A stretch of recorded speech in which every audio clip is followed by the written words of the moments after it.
Rory, hello, and thank you so much for joining me on the podcast. It's a great pleasure. I've been listening to your podcast fairly avidly, and you've had some fantastic prior speakers. And particularly good to hear my old colleague Giles Rees-Jones from What Three Words, which, if ever there was a business with a mission, that's it. Yeah, indeed. I love speaking with Giles. Yeah, you're completely right. A very, very grand mission at that. They really are trying to change the way that the world works. Well, no, Rory, as I say, it's a pleasure to have you on. And I'd like to kick off by asking you the question we start every single discussion with. And that is, what's the wrong you want to right? I think if you want to get slightly psychological about that question, I think I had a fairly conventional education from a partly scientific family, in fact. My brother's an astrophysicist, my grandfather was a doctor, and so forth. And then I ended up spending 20 years or so in the advertising industry, particularly in creative departments.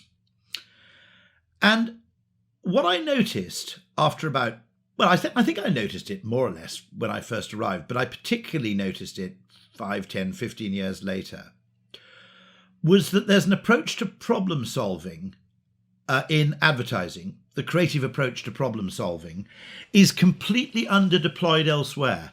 In other words, I always think that an ad agency is a slightly awkward entity because it's a general hospital which has got a sign above the door which says cosmetic surgery. And we've got this incredibly valuable creative talent and creative approach, which becomes kind of almost instinctive in solving advertising problems. And my great mission, I think, is to see that same approach deployed far more widely for the solution of completely different problems in, for example, everything from public policy to business to understanding how capitalism really works, to be honest.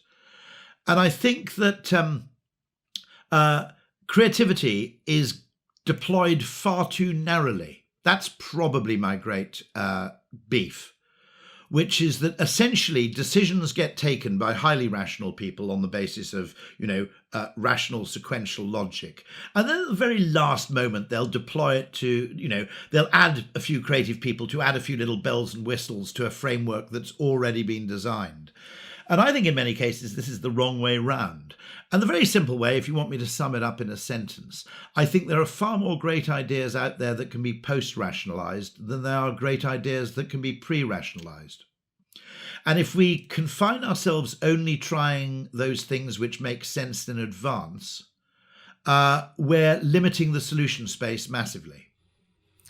No, that's really interesting and very well put. And I guess this is a complex question to answer, but I guess how do you think that creative thought process ended up getting siloed so much to just like, oh, that's an advertising function, rather than, as you say, something which would have huge value being applied more broadly?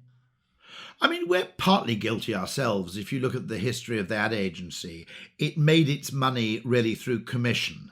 And so it has still a muscle memory, which is if we're not using any bought media, we're not really making any money. And even though we haven't been paid on commission since 1989 or so, I still see that heavy kind of influence of the old days of commission. So we have a natural instinct to leap to communication solutions rather than broader creative solutions. So that's part of it. I think we're partly to blame. We spent our time obsessing about the marketing director and obsessing about marcoms when actually there were far wider problems which a creative approach could have solved, I think. And at the very least, I mean, there are a few characteristics, I think, of creative problem solving, one of which is that it doesn't require, it does its working out later rather than beforehand. In other words, it accepts the idea of a creative leap, that you can, through bizarre means, arrive at a possible solution which you can only explain in retrospect. That's what I call Red Bull. No one would have come up with it in advance. Okay, no one would have said, if we want to compete with Coke, we need an expensive drink that comes in a tiny can and tastes kind of horrible. Okay, there are things out there which we can only explain by post-rationalization. Yeah. And the creative approach accepts that. The other interesting thing I noticed with the creative approach is that in a complex system environment, and you can actually prove this if you're involved in complexity science, the opposite of a good idea can be another good idea. And so we're also used to a problem-solving environment where there isn't a single right optimal idea, where in many cases what is a good idea, of course, depends on what your competitors are doing, because differentiation is necessary. And where, to be honest, there's more than one good idea out there, and in many cases the right answer might be the opposite of another right answer. And so I noticed with creative people that where business people and rational people always shy away from contradiction, the creative person runs towards it. So that, the standard thing, if you like, in a non-creative world would be to say that Guinness takes a bloody long time to pour, that Stella Artois is ridiculously expensive, and that the trouble with Avis is it's number 2 to Hertz. Okay? And you'd say, my God, well, okay, those are our weak spots. We need to bury those really quickly and get people to ignore them. And the creative person says, no. Because in psychology, you can actually turn lead into gold. You can turn a weakness into a strength. And from that, you get reassuringly expensive for Stella Artois. You get good things come to those who wait for Guinness. And you get, we're number 2, so we try harder for Avis. And I think there's something there, which is that the natural creative mind is deeply annoying to the highly rationalist mind, because you're always looking in places and talking about things which to the rational sequential mind seems deeply irrelevant or, to be honest, counterproductive or counterintuitive. But that's the whole point. With Red Bull, it tastes disgusting, comes in a tiny can and it costs a fortune. Those are all terrible things in a drink, but they're brilliant things in a drug. If you flip the context, the same thing that you always thought of was a weakness can actually become a strength. And I think the failure to notice these opportunities, because it runs contrary to our natural instinct to want to have single right answers which are produced by a reliable process by which we can then make decisions which aren't necessarily particularly good in their consequences, but where the decision-making process was very easy to defend. And I think that's a bias which pervades business. Really, the best way to have a safe career in business is not really to focus on the quality of the outcome. It's to focus on the quality and rigor of the decision making that led to your decision in the first place. Because if you have an appalling outcome but your decision making made sense, no one blames you and you keep your job. You're regarded as unlucky. If you do something slightly zany, counterintuitive or unexpected, well, if it goes right, you probably don't get the full credit, and if it goes wrong, you're next on the line. Yeah. All the blame focuses on you. And so this artificial certainty and things like economics and mathematical models are in many cases, they can be useful tools to decision making. They can be useful aids to framing a problem. But in many cases, what they're doing is they're a tube map. Useful at first, in that the tube map's not a bad way of navigating the tube. What then happens is people start treating the tube map as if it were a map of London. And our love of certainty and lack of ambiguity essentially causes us to be much more comfortable in a kind of fake deterministic Newtonian model of the world than we are actually embracing the world in all its glorious messiness and complexity. So there's been essentially like a creep of mathematical theory and economic theory into the world of business or into the world of innovation, where it's welcome to an extent, but it's not necessarily always what's going to help get the best outcome. So I'll give you a beautiful story, and apologies to regular podcast stalkers of mine who will have heard this before. But aside from my Eurostar story, which was half joke, half deadly serious, which is that if you want to get people to take the train to Paris rather than the plane, trying to compete on speed isn't the way to do it. Ultimately, planes are faster than trains. But actually competing on the quality of the time spent on board and the time spent on transit was a much better way to invest than reducing the duration of that time. Okay, nobody boasts that cruise ships are really fast, because the whole notion is that you actually enjoy or find productive or relaxing the time you spend on board the ship. And there's no reason why a train can't compete on that psychological dimension rather than competing on the engineering dimension of speed. But then I came up with another point, which is, look, if you want to increase the capacity of the West Coast Line and you want to also reduce journey time between London and Manchester, you can spend 70 billion on High Speed 2. But before you do that, I can achieve those two aims in quite large measure with an app that costs £1 million and would take about 6 months to instigate.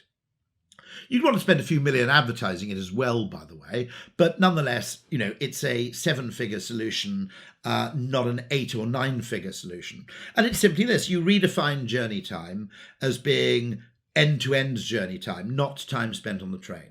Because whenever I go to Manchester, I book an advanced first-class ticket, because if you book a full fare ticket, even in second class, it costs £1 billion. Okay? And then I can't afford to miss that designated train, so I turn up 45 minutes early at Euston for leaving a margin of error, and I end up bumming around Burger King at Euston for, 30 minutes. Now, with an app, you could simply say, I'm at Euston, and they would say, pay us £5 and you can board the train in 5 minutes, which is leaving 50% empty, or the train in 25 minutes, 20 minutes before your designated train, which is also basically half empty, because they usually are. Okay? And I'd pay a bit of money, so the app could actually make a profit over time. I'd reduce my journey time by 20 or 40 minutes by being allowed to use empty capacity on an earlier train. Okay, they'd also massively increase capacity, because I don't want to get into the whole detail of rail travel, but allowing people to leave early on empty seats is a capacity increasing thing. EasyJet will do that. If you turn up insanely early at the airport and they've got 7 free seats on the flight to Luton, they'll let you fly back to Luton early, because now they've got a second chance to take passengers on the subsequent journey in the seats that you've now vacated. And, if you look at the evacuation of the American Embassy compound in Saigon, right, every helicopter left full. As long as there were people on the roof trying to leave, they put them in a helicopter, because you don't say, no, we're going to leave with this helicopter half empty because all of you guys, you're actually booked on the 2 p.m. departure, right? That would have been really fucking annoying, right? If you're trying to get out of Saigon, if you'd had anally retentive helicopter pilot, right? No, you're not booked on this flight, so I'm afraid we're going to leave empty. Okay. Now, trains do that all the time. It's a very interesting field actually called lateral category analysis. If you look at what happens in one field of business, quite often that problem's been solved in another field, but no one's actually made the association. And the point I'm making there, what was so interesting about that is people didn't go, that's a really interesting solution and we really ought to implement it before we spend billions on High Speed 2. They basically said, no, you're cheating because you're defining journey time differently. And I said, I'm defining journey time in the only way that's meaningful to a passenger, which is how long my effing journey takes, right? And the last thing you want to reduce is the time on the train, because that's high quality time. There's quite good Wi-Fi. I can work. I can look out of the window. I can commune with my fellow northerners, not my fellow, cheery northerners, right? I can do lots and lots of things, right? On the train. I don't mind being on the train. It's the hanging around for 45 minutes to wait for a designated train that pisses me off. So this is a better solution. But for some reason, that's regarded as cheating. If you solve the problem perceptually, or you solve the problem through the eyes of the individual customer, that isn't regarded as valid, because engineers are trying to solve the problem at the system level, which is fundamentally different. And so one of the important things is that when we start using maths, we think that maths is context-free and perspective-free. Okay? Because we go, it's maths, it's like pure, these are the facts. Okay? Now I'll give you a lovely example of this. Okay? The average household in Britain is probably, 1.4 people per household. Okay? The average person in Britain does not live in a 1.4 person household, obviously. But actually, the average person in Britain probably lives in a 3-person household, because far more people live in bigger households than live in 1-person households. Yeah. So in quite a lot of cases, and this is important, by the way, with things like wealth inequality, because people, not wrongly, get upset about wealth inequality. But if you look at the statistics, they're comparing the poorest 10%, let's say, in 1990 with the poorest 10% in 2000 with the poorest 10% in 2010. Okay, and they're saying, look, this group of the population haven't got any richer. But they're not the same people. Okay, some of them are. And those are the people you should concentrate in. The people who are in the poorest decile of the population for 15 years in a row, they've patently got stuck somewhere. But actually a trainee barrister who may be heavily in debt can technically be in the poorest 20% of the population. No one would think of him as poor because he's chosen to spend up front for the benefit of long-term prospects. Okay, I mean, a lot of students are probably, objectively extremely poor, but you wouldn't think of someone with a first-class degree in physics as being skint because he's got skills which he can parlay into future salary. And so it's really important, I think, that what we tend to do is we look at numbers and we go, numbers are facts. They're not facts. They're a particular take on reality. And they're just as much... the classic example, by the way, with trains is that most trains aren't overcrowded. In fact, most trains are empty. But most people travel on crowded trains. So the perception of rail overcrowding... In fact, it's worse than that, because infrequent rail users tend to use the train at Christmas, at Easter, and at kind of bank holiday weekends, when there are engineering works, just to add to the problem, and the trains are fucking rammed. Right? So our perception of train overcrowding is immense, even though the statistics would show that the vast majority of trains, to be honest, you can stretch your legs and play bowls down the aisle. So it's a really important point, this, that numbers don't tell the full story. And yet we tend to think they do. Yeah, and it's interesting, like those examples which you're talking about there about the trains or about wealth inequality. It's like, are governments any better set up to try and adopt this more sort of imaginative route, problem-solving route than businesses are, or are governments facing exactly the same? Governments are worse because they don't have a marketing function, and we forget that about the marketing function. We've devalued it into being a comms function. But when you look at a business or an experience through the eyes of an individual customer, you see different things, and different things take on importance compared to when you see the business through the eyes of a balance sheet, which is how it's traditionally viewed. Okay? Because I think this whole question, the marketing function, which government singularly lacks, causes it to rely excessively on lawyers and economists who tend to have top-down solutions involving compulsion or incentives. And other people, this is Richard Thaler, who actually won a Nobel Prize for economics. He said the way government works, he's talking about Washington, but it's the same here, is it's a bunch of lawyers who occasionally take advice from economists. Anybody else interested in helping out the lawyers need not apply. And there are two problems with that, one of which is you look to compulsion or incentives before you look to voluntary persuasion, which seems to me the wrong way round. You should only use compulsion or incentives when you can't persuade people to do the thing by providing information or reasons or exhortation or, sweet talk or whatever it may be. Social pressure, social proof, social norming. There are lots of tools you can use before you have to drag financial incentives into the game. That's the first point. But secondly, it also causes them to see the world in a particular way. And it doesn't see the world as it's experienced by an individual over time. I'll give you a lovely example of this, which is I want to buy an electric car. And so I thought, well, before I buy an electric car, I know which of the two cars one of the two cars I'm going to buy. Let me install one of those charging posts at home, because I don't want to get home, buy the car, find I can't have a charger installed, and end up with the next 2 years having a bloody cable coming through the bathroom window, right? So I ring them up. They say there's a subsidy for installing an electric charging post for an electric car. I said, oh, great. Okay, I'll have the subsidy if you don't mind. So that saves me 300 quid. Okay, come round and install it. They said, no, to get the subsidy, you have to prove you own an electric car.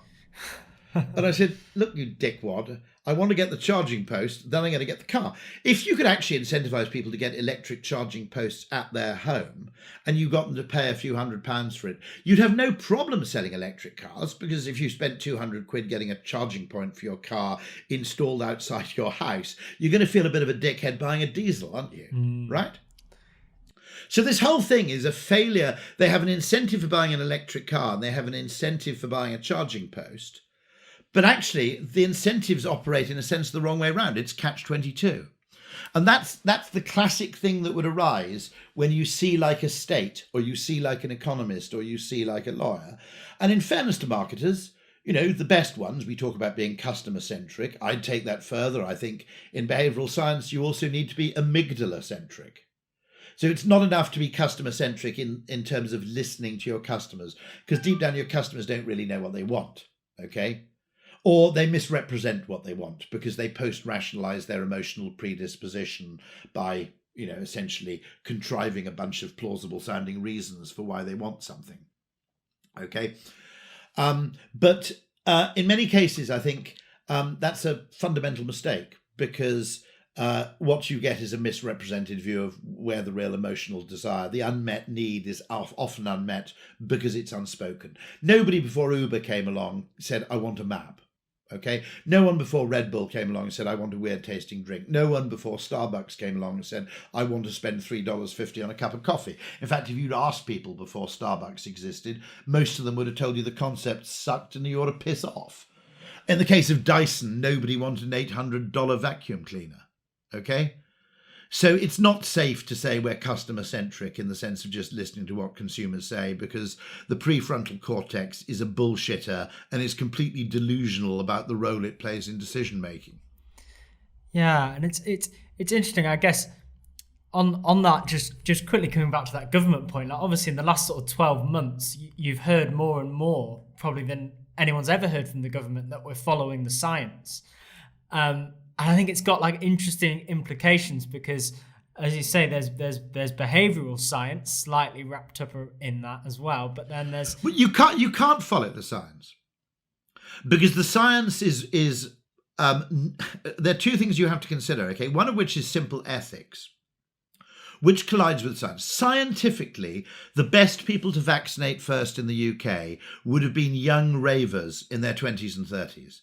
Because they're super spreaders, okay? So if you want to actually reduce the spread of a virus, inoculating the highly sociable first would almost certainly have made more sense than inoculating elderly people who were typically self-isolating and generally don't go into mosh pits, okay?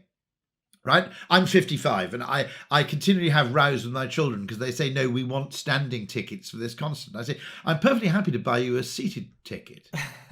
And they say, no, we want standing tickets. I go, why would you prefer standing tickets? Are you fucking insane? But of course, if you're 19, that sort of stuff is fun. It's sheer hell if you're 55. Okay. I really miss the fact that Glastonbury was cancelled, because I derive a huge amount of pleasure every year from Glastonbury by the knowledge that I'm not going. You see? No, I can, I might watch something on television, but the knowledge that I don't have to be there gives me an extraordinary, it's called JOMO, which is the joy of missing out. And it's something you acquire in later life. And, but interestingly, okay, this is, but scientifically, you would have vaccinated those people first. Ethically, you can't say, your grandfather had to die because we had to inoculate this guy who wants to get off his tits in Manchester, right? You just can't say it. Secondly, the science doesn't work because you've also got to have a behavioural factor involved.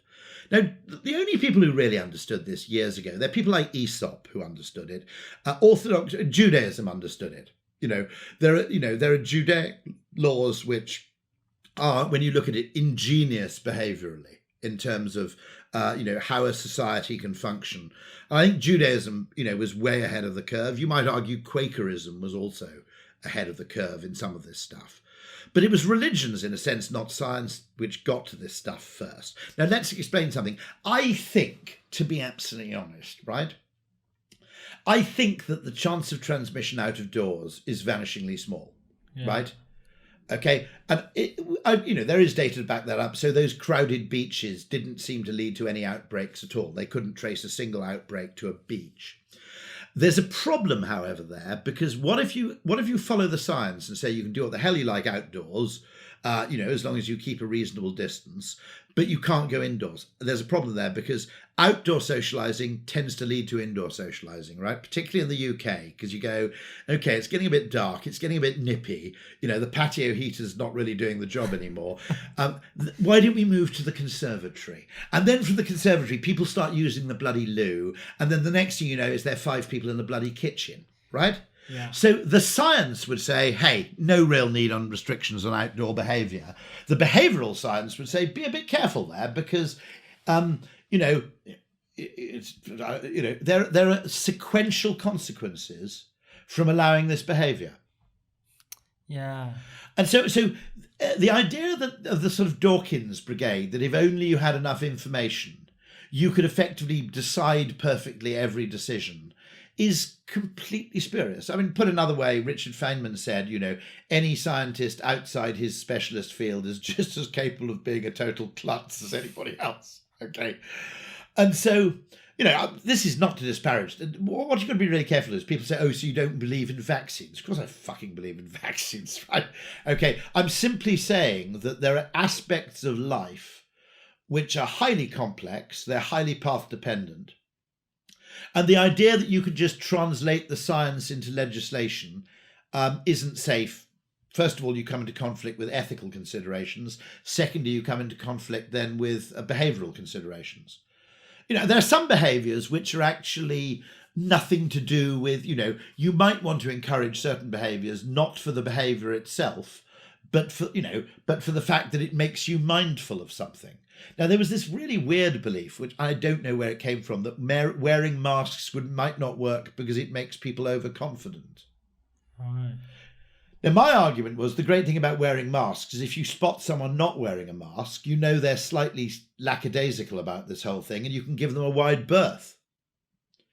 So, but I mean, undoubtedly, that's an area where there's behavioural complexity, because there are cases, undoubtedly, where you make people feel safer and they overcompensate. I mean, I've never had the urge to snog someone in a mask, okay? So it all strikes me as distinctly implausible. But that argument, I thought that argument was wrong, by the way. I thought the overconfidence argument was just plain straight wrong. But nonetheless, I wouldn't be so confident of my rightness as to say we need to keep a watching eye on this, because it could be, in certain circumstances, a consequence of this. As you say, I think people often just look for that extreme angle of that extreme view of something. I think like the whole working from home debate is another example of that, of a lot of people suddenly saying, oh, well, that's the end of the office. Everyone can work from home now. Yeah, to be honest, it should be the partial end of the office. And the reason I believe this is that a large amount of business travel and a large amount of commuting was normative, performative, and driven by things like presenteeism. It wasn't... I mean, I used to get annoyed by people. I said, look, why does everybody travel in at 8 o'clock in the morning on a train on which you can't work because it's too crowded? Okay. And then they get into the office at 9 o'clock and then they spend 2 hours doing email and looking at screens. Screens which, by the way, would be exactly the same were they at home. Okay. And so even before we talked about, the 2-day week or the 3-day week in the office and the 4-day week at home, I always thought there was a sort of stupidity to this, because I always used to work from home in the morning, travel in on an empty train, work on the train. And so the amount of time my commute took out of my working day was minimal. Whereas if I travelled in earlier, the amount of productive time that my commute took out of my working day was about an hour and a bit, actually more, because 2 directions sometimes, okay? And so there's something a bit weird here, which is that I think an awful lot of this was just driven by social norms, the assumption that you could only transact with people if you'd met them in person. Now, there's a cost to Zoom, okay? This is a really interesting asymmetry, okay? Zoom is not quite as good as meeting face-to-face most of the time. Although for introverts, for certain people, for certain meetings, I think actually Zoom improves it. I've got a financial advisor. I want a Zoom-based financial advisor, right? I don't want a guy who wants to come round to the house when I've got to sign papers, because that's a pain in the arse. And it means I've got to get home by 7 o'clock and my wife's got to be home at the same time. We've got to get a diary appointment. But I want my financial advisor to bully me a bit to save money, because otherwise I'll just piss it up the wall on consumer electronics, right? So I need this guy to bully me, and Zoom is just the right amount of bullying, okay? I don't want a guy sitting in my kitchen getting me to fill in forms, right? Yeah. But at the same time, I like a guy who's a bit like it's Peloton for money, basically. This is what I've got out of my financial advisor. It's someone bullying me on a screen. And I think there are lots of roles that can be performed, some medical roles, some educational roles, that can be performed much, much better virtually. But nonetheless, in certain settings, there's a cost to not being there in person. But the cost is very, very visible and very salient. The opportunity cost of demanding that a meeting be arranged and that you can only meet with and talk with for an hour those people who happen to be within reach of London. And the opportunity cost of saying the only people we can employ among younger staff are people who can somehow afford to move to the most expensive city outside kind of Tokyo and a couple of other places, okay? This is the fact that I can't really make my staff rich, okay? Because by demanding that they live in London, I can give them, fancy, what young people want, fixie bicycles, and, I can give them all that hipster shit, right? But I can't actually give them a nice place to live, which they own and in which they bring up a family, okay? That's a huge opportunity cost, and we're not factoring this in. Because we just took the cost of London as being a given. But if I pay a member of my young staff who lives in London, okay, if I pay them a pay rise, 50% of it goes in, 40%, 50% goes in tax. Actually, more than 50% goes in tax, probably, of the increment. And ultimately, travel and accommodation costs will take up 50% of what's left over. So it's an incredibly inefficient way to reward people. Every time we have a round of pay rises at Ogilvy, we should actually write letters of congratulations to buy-to-let landlords, not really to our staff. Congratulations, you can now rip off this guy a little bit more, okay? Because in the long term, that's what happens. And so, I've got one colleague who now basically is going to work from Sheffield. As I said, if we pay him generously, he'll be in the Yorkshire equivalent of the Playboy Mansion in 10 years, right? Put kettle on, love, I'm in grotto. But it's a really interesting point, which is that there are asymmetries of perception. We notice, so unnecessary costs are really, really quantifiable. Lost opportunities aren't. And so most of business gets focused on reducing visible costs rather than maximizing potential opportunities. Yeah, interesting. So it's a case of actually the benefits that are just potentially so long term or quite long term that they're just not being realized right now, or they're just not very clear. I was talking to someone at Coke. They're hiring for the global marketing team. For the first time ever, there is no presumption that you move to Atlanta to do the job. That's really important. It's also really important for geographic inequality. By the way, it might turn out to be hugely important for countries like South Africa, India, etc., who are English speaking and, in the case of South Africa, in a pretty cool time zone. Yeah. And I spotted, in fairness, to me, he says, self-congratulatorily, I did spot this when Zoom came along, which was the first technology which wasn't a bit shit. Okay. I did spot this in about 2017, 2018, when Ogilvy got a Zoom account. I said, okay, we're going to use this to change the way we work. And one of the things we very rapidly discovered is you can sell over Zoom, but you can't sell over email. Okay? That, yes, as humans, we need some face-to-face exposure to trust someone else. I'm not going to send someone a contract for something if I've never met them and I've never seen them. But this was a really important discovery. I just said, look, this is actually a game changer. And we ended up working for Silicon Valley companies, ended up working with companies in the Middle East. I'm on 3 calls. One of the things that will happen actually is the world will align slightly more along linguistic lines and slightly less along geographical lines. Because I must have had, since lockdown, I've had 10 meetings with people in New Zealand. Now, I've obviously met a lot of Kiwis in London, but I've never actually been to New Zealand. And, I'd have to take 2 weeks off to make the trip worthwhile, to be absolutely honest, okay? But I've also had 10 times more meetings with people from India, Ogilvy India, and clients in India than I did beforehand. I've had fewer meetings with Europeans as well. Interestingly, so I think we need to basically accept the fact this is a much bigger change than most people have considered. Yeah. I mean, those one-day business trips to Amsterdam for a 1-hour meeting, those seemed normal in 2015. I think they seem ridiculous now. Yeah. Ultimately, and don't get me wrong. I mean, one of the interesting things would be to go on a working holiday where you literally go and live somewhere else for 3 weeks, and for 10 days you actually work from. Because if you go west, right? It's I worked from LA for a week. It's absolutely fantastic because you get up quite early in the morning, and then by lunchtime the buggers in London have all gone home, so you've got the afternoon to spend in, not quite at the beach, at Gold's Gym, he said implausibly.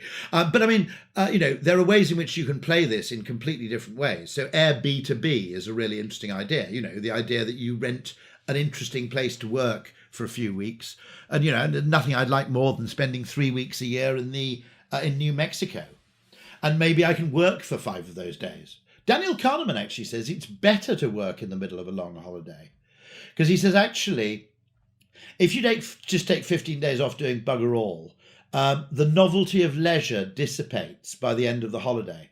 But if you're going for a 2-week holiday, it's a good idea to work for 2 or 3 days in the middle, because then you get the nice feeling of being relaxed all over again.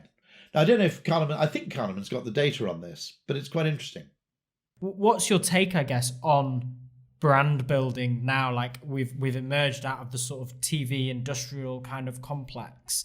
Brands, as you say, are behaving in very different ways to how they once did. Like, what are the most valuable forms of brand building now? I think one of the things we'll have to have is a complete re-reckoning of how advertising works.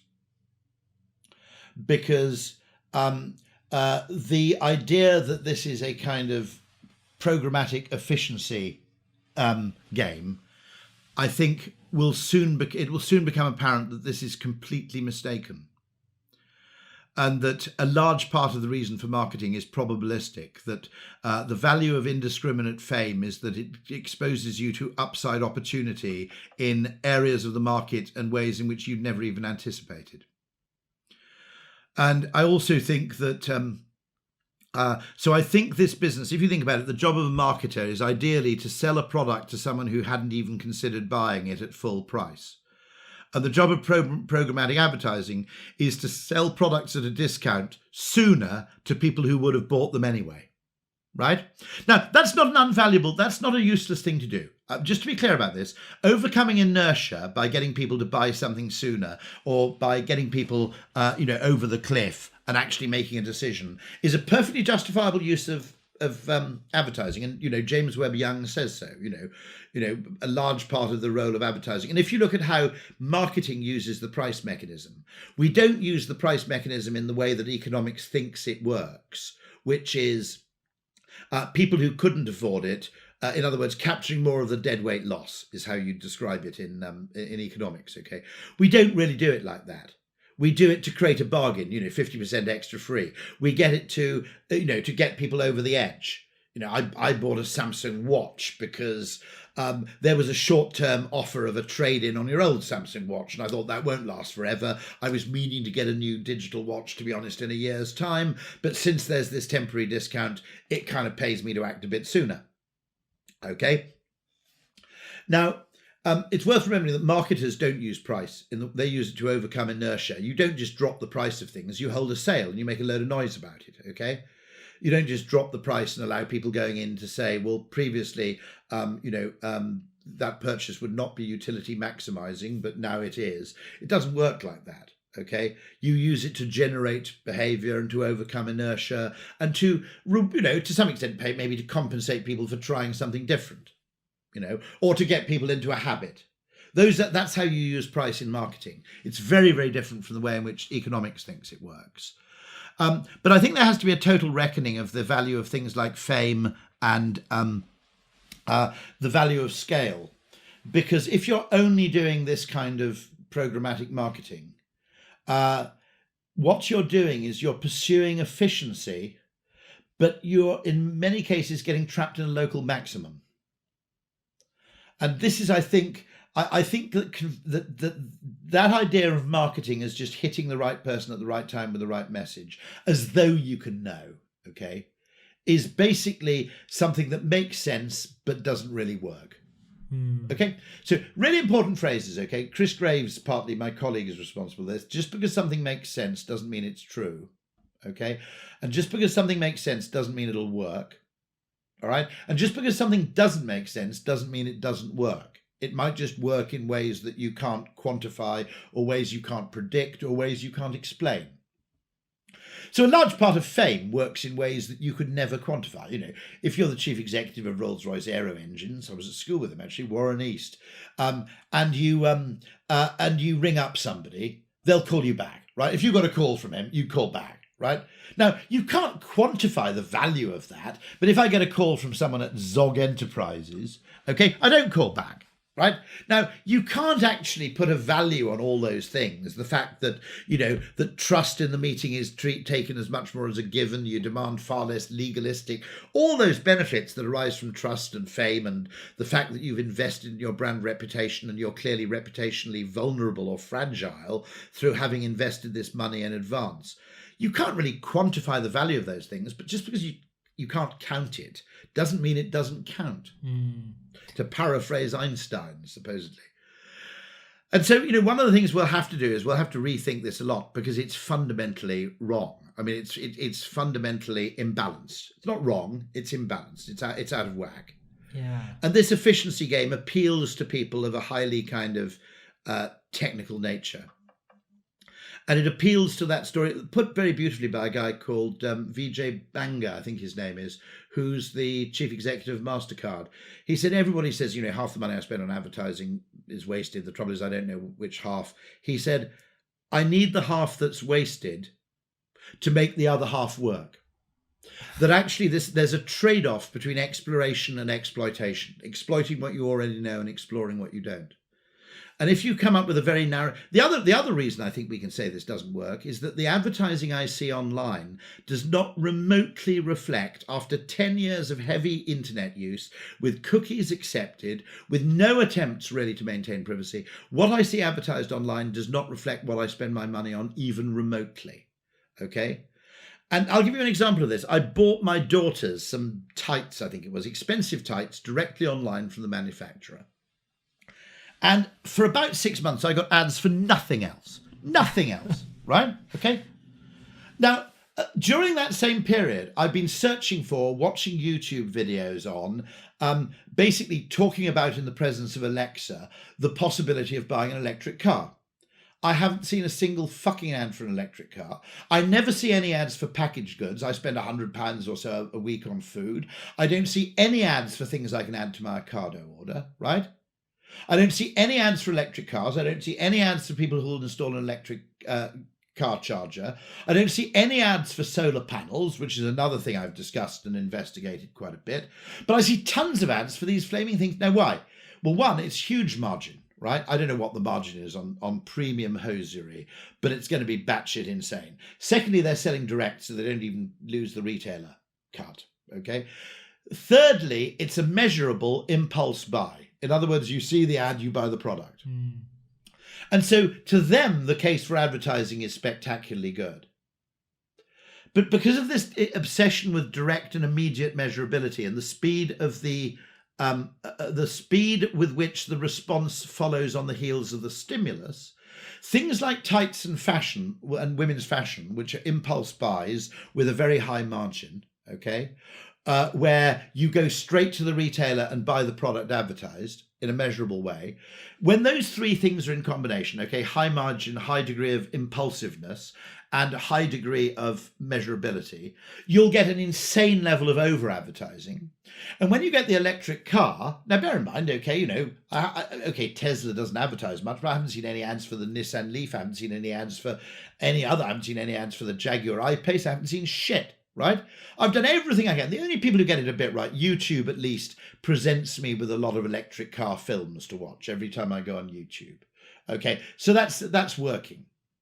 But this whole fucking holy grail of personalization isn't working, is it? Right? Because I'm seeing ads for a very, very tiny and unrepresentative cross section of my own wallet. And the thing I'm really debating spending money on, which is a bloody 30,000 quid electric car, okay, nothing.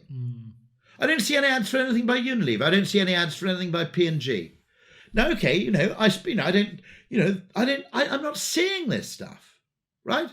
Now, I occasionally see ads for those fucking weird slippers, and I occasionally see ads for those weird mattresses. Okay, you might, if I was a septic tank, I might see ads for Warby Parker every now and then, right? And there are a few online brands that seem to have made this thing work. But I mean, after 10 years of not hiding my privacy at all, if this is the best they can do, then it's shit, okay? I mean, we just have to accept that it's not working. Yeah. Because if I'm not noticing any improvement after 10 years in terms of the extent to which the advertising I see reflects my interests and reflects my likely disposable income and discretionary expenditure, then it's time to fucking pack up and do something else. And as you say, the mechanics of it, which lend themselves to people the people who've got the wealth of data, the people who've got the machine learning, the proof, it's those people who can be pushing the same solution forward, when actually the more creative, the more imaginative solution is off on the other side. And then there's also the fact that actually mass media inspire trust, because I trust people who are saying something in a public forum far more than I trust someone who's coming door to door. Okay. Now, what's so interesting about this is instinctively we understand all this stuff, but when you put us behind a desk with Microsoft Excel, all our instinctive tacit understanding of what works and what doesn't. You get married in church in front of everybody you know, and you make the vows in front of everybody you know. You don't go door to door making your vows, one person at a time, leaving out the one person who knows you're currently having an affair, because that will be awkward, right? We know that when you make a promise in front of... I wasn't having an affair when I got married. I want to make that point. Disclaimer. But the ability to target brings with it the ability to be highly untrustworthy and highly devious, because you can just not advertise to people who know you're lying, right? Now, if you advertise in a public forum, people basically go, well, that must be kind of true because they put it in the Telegraph. Or at least I know it's expensive, okay? If it weren't worth me test driving this car, they wouldn't have put a full page ad in the Telegraph, right? Yeah. Because it would have been a waste of money, because all that happens is you get 1,000 people. That actually happened with the Fiat Strada a bit. It was an absolutely brilliant advertising campaign, but the car wasn't all that much cock, to be honest. So the problem with that advertising campaign is you got thousands of people coming and test driving the Fiat Strada. Nobody bought one. Okay, so it wouldn't make sense normally under normal circumstances. That also was true of You're Never Alone with a Strand, by the way. It was not a disastrous advertising campaign. Jeremy Bullmore has the data. It was a brilliant advertising campaign for a terrible cigarette. And because it was Ogilvy's predecessor, I think it was Mather and Crowther who produced that advertising, I feel obliged to defend it, because it's always used as the example of advertising that really fails. Jeremy Bullmore claims that in 50, 60 years of working in advertising, he's never really seen advertising that doesn't pay. But the one thing that may be the case is that when you do mass advertising, it pays in ways you never expected. Whereas if you do highly targeted advertising, yes, you will sell to people who probably would have bought the product anyway, but you won't get any amazing surprises. You won't really discover who your potential target audience is, will you? Because you've predefined that.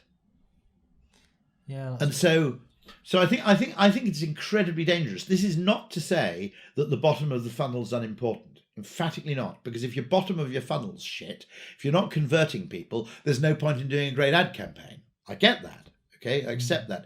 But the point is, these things aren't additive, they're multiplicative. And in a multiplicative dynamic, you want to upweight the thing that's being underweighted, because 2 times 2 is bigger than 3 times 1. Okay? So the way to make a big difference is to actually spend more money on where you're underspending. Now, if you look at it as if it were additive, you'd say we're getting great returns from the money we spend downstream, so we don't need to do anything upstream. But what you do upstream determines the scale of the effect of what you've improved downstream. So it's a multiplicative connection. It's not an additive one. No, I think that's a great way to think about it. Rory, I'm conscious that our time is probably running out, so I've just got 3 final questions to ask you. The first one: what did you used to believe that you no longer believe in? I used to be probably a little bit of a devotee of this science thing. So bear in mind, I spent my first 25 years in direct marketing, and so I spent my first part of my life basically going, you should do more targeted advertising. Targeting is really important. And I wasn't wrong, because then direct marketing was underinvested in and mass advertising was overinvested in. Okay. I like to reassure myself with that belief that actually, and what's happened is, as Keynes said, when the facts change, I change my mind. And I now think the investment's completely the other way around. And I also think the extent to which time and effort is invested in media optimization as opposed to creative optimization is also completely out of whack. Yeah, no, I completely agree. And secondly, Rory, if this wasn't your mission, trying to, I guess, change the way that people approach problem solving, what would be? Gosh, that's an interesting question. I think I'd love to take the mission into a specific field like transportation and just say, look, actually, the real mission, the secondary mission, is to reform economics by getting people to accept that value is subjective and context dependent and meaning dependent. Value is produced in the mind and is produced by the storyteller and the singer every bit as much as it's produced by the song, as it were. Okay? And the standard economic model, which is goods dominant, not service dominant, incidentally, overweights the extent to which value is produced in the factory, not in the head. The Austrian School of Economics understood this. They understood that the only real definition of value is what someone's willing to pay for something under conditions of choice. And they accepted the fact that marketing created economic value every bit as much as manufacturing did.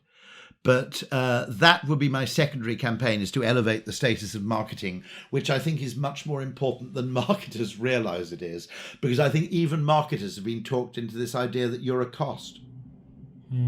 I think the reason marketers are doing some of this programmatic stuff is they're desperate to justify their existence. Whereas, in fact, there are only 2 ways of innovating in the world, okay? You either find out what people want and work out a clever way to make it, or you find out what you can make and work out a clever way to make people want it.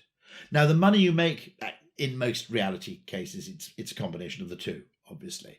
But actually, that's an iterative process that goes in both directions. And I think marketers have become far too apologetic because they see what they do as a cost when actually it's an inherent part of the value creation process. If somebody doesn't know why they should buy something, have you got a Philips air fryer? Okay, go and buy one. Okay, absolutely fantastic thing, will change your life. Okay, but if you've never heard of it, okay, and nobody's ever told you it's fantastic, Japanese toilet, there's another one. Okay, you won't want it. So what the hell's the point of manufacturing things that people have never heard of and don't know how to want? Yeah, absolutely. And Rory, the book recommendation. I've already mentioned Seeing Like a State.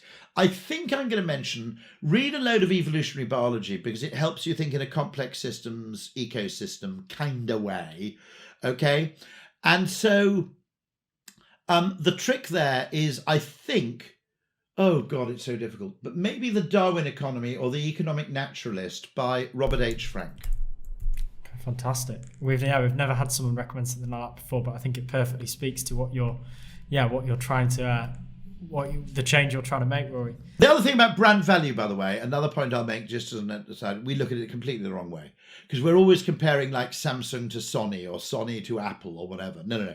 The real value of a brand is being a brand as opposed to not being a brand, right? And so we spend far too much time anally focused on the value that you can generate by getting people to switch from, the Holiday Inn Express to the Hilton or vice versa. And the real value is the fact that because of those hotel brands, you can confidently book into the night knowing that the experience is not going to be totally dire. Okay, so the principal brand value of brands to consumers, in my view, is variance reduction. It's I know I'm going to get something which is somewhere between okay and great, because I don't want to take the risk of spending money on something that turns out to be a crock of shite.